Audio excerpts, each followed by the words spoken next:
அன்பார்ந்த ஆன்மீக நேயர்களே வணக்கம். முத்தை தரு பக்தி திருநகை என்று முருகனின் புகழை பாடிய அருணகிரிநாதர் சுவாமிமலையில் வீற்றிருக்கும் தகப்பன் சாமிக்காக உருகி பாடிய அற்புதமான திருப்புகழ்தான் செகமாயையுற்றே. ஒரு குழந்தை தன் தந்தையிடம் கேட்பது போல மிக உருக்கமாக அமைந்த இந்த பாடலின் பொருளையும் தத்துவத்தையும் தான் இன்று நாம் பார்க்கப் போகிறோம்.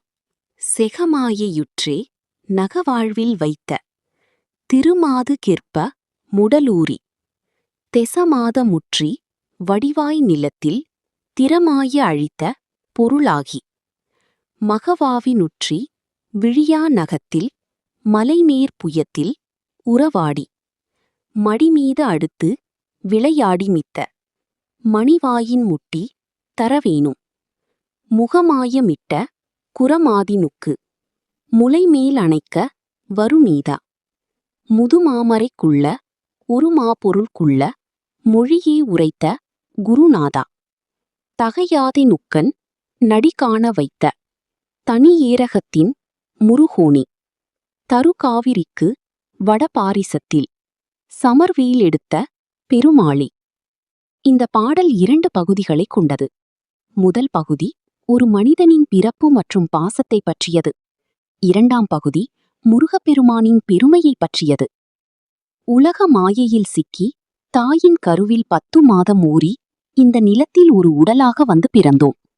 அப்படி பிறந்த அந்த குழந்தை தந்தையின் மார்பிலும் தோளிலும் விளையாடி உச்சி முகர்ந்து இச்சில் ததும்பும் அந்த மழலை வாயால் முத்தம் கொடுக்கும் அழகை அருணகிரிநாதர் இங்கே விவரிக்கிறார்.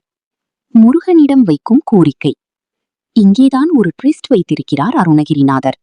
முருகா, ஒரு தந்தை தன் குழந்தையிடம் அந்த மழலை முத்தத்தை எப்படி எதிர்பார்ப்பாரோ அதேபோல உன் அருளாகிய முத்தத்தை அடியேனுக்கு தரவேணும் என்று வேண்டுகிறார். இது சாதாரண முத்தமல்ல, இது ஞான முத்தம். பாடலின் அடுத்த பகுதியில் சுவாமிமலை முருகனின் சிறப்புகளை பட்டியலிடுகிறார். வள்ளி மணாளன், குரமின்னாகிய வள்ளியம்மையை மார்போடு அணைக்கும் நீதன் நீ. தகப்பன் சாமி, ஓம் என்கிற பிரணவ மந்திரத்தின் மகா பொருளை தன் தந்தை சிவபெருமானுக்கே உபதேசம் செய்த குருநாதன் நீ. சுவாமிமலை தலைவன், காவிரியாற்றின் வடகரையில் திருவேரகம் என்னும் சுவாமிமலையில் போர்வேல் ஏந்தி நிற்கும் பெருமாளே என்று போற்றுகிறார். சிறு குழந்தையாக நாம் நம் பெற்றோரிடம் காட்டிய அந்த அன்பை இப்போது இறைவனிடம் காட்ட சொல்கிறது இந்த பாடல்.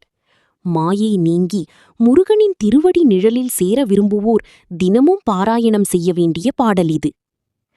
இந்த விளக்கம் உங்களுக்கு பிடித்திருந்தால் உங்கள் நண்பர்களுக்கும் பகிருங்கள். கந்தன் அருள் நம் அனைவருக்கும் கிடைக்கட்டும். ஓம் முருகா.